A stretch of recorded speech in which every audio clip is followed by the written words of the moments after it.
ආයිබෝවන් කොහොමද ඔයාලට? මේ තියෙන්නේ මගේ ජීවිතේ තවත් එක දවසක්. එක දවසක් කිව්වට ඒක මට විශේෂ දවසක්. මගේ හස්බන්ඩ්ගේ බර්ත්ඩේ එක දවසක්. ඉතින් මම හිතුවා මම මේ කේක් එකක් බේක් කරන්න ඕනේ කියලා. කලින් දැක්කේ මම හිතුවා කේක් එක. හැබැයි හිතුව හැමදේම හිතපු විදිහට සිද්ධ වෙච්ච දවසක් නෙමෙයි. මේ තියෙන්නේ මම හදාගත්ත කේක් එක. ඒකට වෙච්ච දේ දැක්කනේ. හැබැයි සේරම ප්‍රශ්න විසඳගෙන මේ ගානට ඒ කේක් එකම හදාගන්න මට පුළුවන් වුණා. ඉතින් මේ තියෙන්නේ මම හස්බන්ඩ් ගත්ත ගිෆ්ට් එක. එයා මේ දවස්වල ගිටාර ඉගෙන ගන්නවා. ඒ නිසා මම හිතුවා එයාට ගිටාර එකක් දුන්නොත් තමයි හොඳ කියලා. ඉතින් මම කලින් දැනන් හිටියේ නැහැ ඇත්තටම ගිටාර ගැන විස්තර. ඒ නිසා මම පෑන් ගිටාර් ෂොප් එකෙන් තමයි මේක ඕඩර් කළේ. මේක ප්‍රොමෝෂන් එකක් නෙමෙයි. මම එයාලගෙන් විස්තර අහලා දැනගෙන තමයි මේක ඕඩර් කළේ. ඒක ඔන් ටයිම් මට ලැබුණා. බර්ත්ඩේ එකට කලින් දවසේ දවල් මට මේක ලැබුණා. එදා දවල් තමයි මම මේ සේරම දේවල් කරන්නේ. මොකද එදා රෑ 12ට තමයි මම මේක සෙලිබ්‍රේට් කරන්න හිතාගෙන ඉන්නේ. ඒක ලැබුණට පස්සේ මගේ හිතේ තිබුණ ලොකු බරක් නිදහස් වුණා. මොකද මම බය වෙලා හිටියේ gift එක එදා දවස් ඇතුළත මට ලැබෙන්නේ නැති වේවි කියලා. ඊළඟට මම පටන් ගත්තා කේක් එක බේක් කරන්න ඒත් හවස 6ට විතර. වෙනදා වගේ දුවලා පැනලා ටිකක් වැඩ කරගන්න මේ දවස්වල අමාරුයි. ඉතින් මෙන්න මගේ කේක් එකට වෙච්ච දේ. මම කෑම කාලා ඉනකොට ඒක සම්පූර්ණයෙන් පිච්චිලා. හැබැයි මම ඒක මේ විදියට හදාගත්තා. මොකද මම හදන්න හිටියේ රවුන්ඩ් කේක් එකක්. ඒත් ෆයිනලි මට හදන්න සිද්ධ වුණේ මේ කේක් එක. මොකද ගොඩක් කේක් ප්‍රමාණයක් වීසි කරන්න මට සිද්ධ වුණා. හැබැයි මේ වින්ටේජ් කේක් එක මම ගොඩක් සතුටු කළා. මම හිතුවේ නැහැ ඒක මේ තරම් ලස්සනට හදාගන්න පුළුවන් වෙයි කියලා. ඇත්තටම ඒක මට නම් ලස්සනට පේනවා. වේව් පේපර්ස් ගෙන්නගෙන තිබුණ නිසා මට ඒක ගොඩ දාගන්න පුළුවන් වුණා. මේ රෑ 12ට තමයි මම යාව එක්කන් ඉන්නේ සර්ප්‍රයිස් කරන්න. එයා ඇත්තටම සතුටු වුණා ඒ දේවල් ටික දැකලා.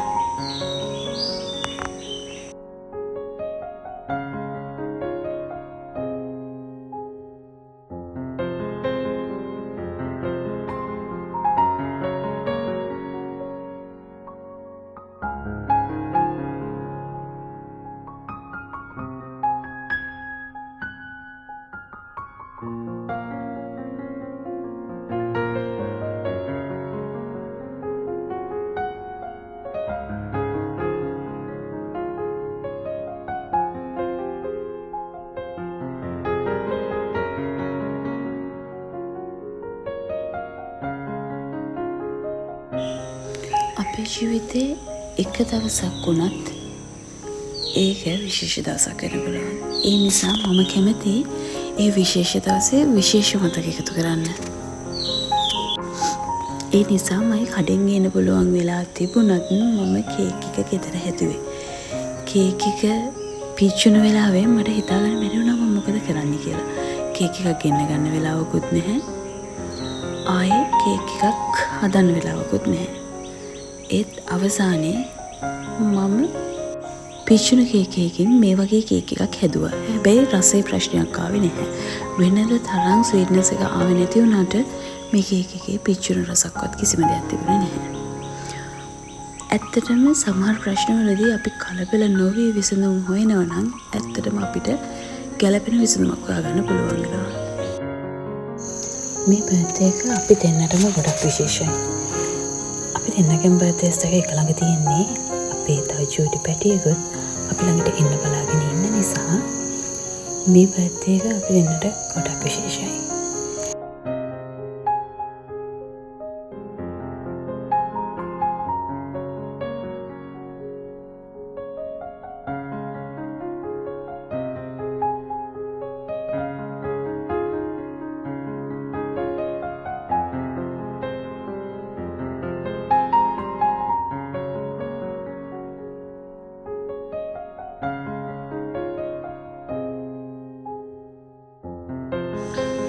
දැන් තමයි මම එයාට gift එක දෙන්නේ. එයාට මුලින් හිතා ගන්නත් බැරි වුණා මොකක්ද කියලා මේ. හැබැයි යා ගොඩාක් සතුටු නායකෙන්. ඒ සතුට දැකලා මටත් ගොඩාක් සතුටුයි.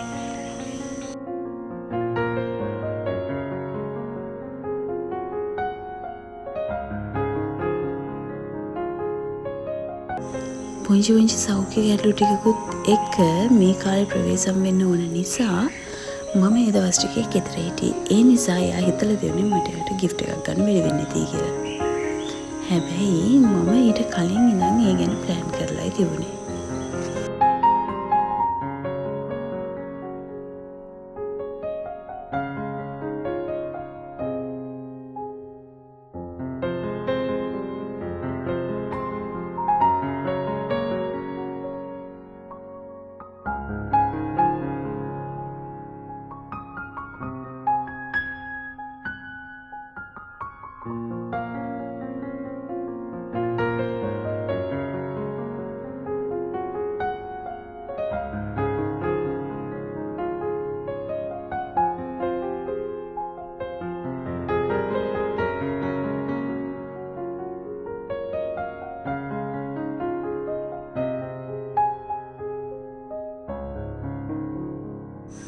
ඔය අපි බලන්නේ ගිටාර් එකේ යුනිට් එක.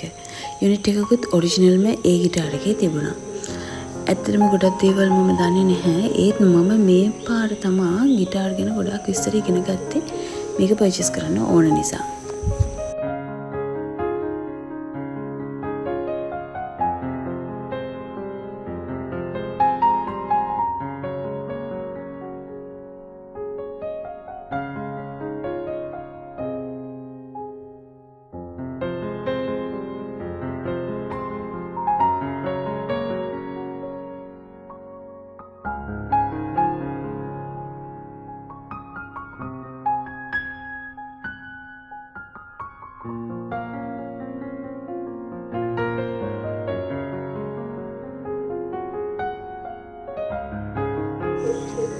ඉතින් ඒ සතුට මොහොත හරි ලස්සනට ගත වෙලා ගියා. ඒක මගේ ජීවිතේටත් එයාගේ ජීවිතේටත් ලස්සන මතකයක් ඉතුරු කරා. ඉතින් ගිහින් එන්න පරිස්සමින් ඉන්න.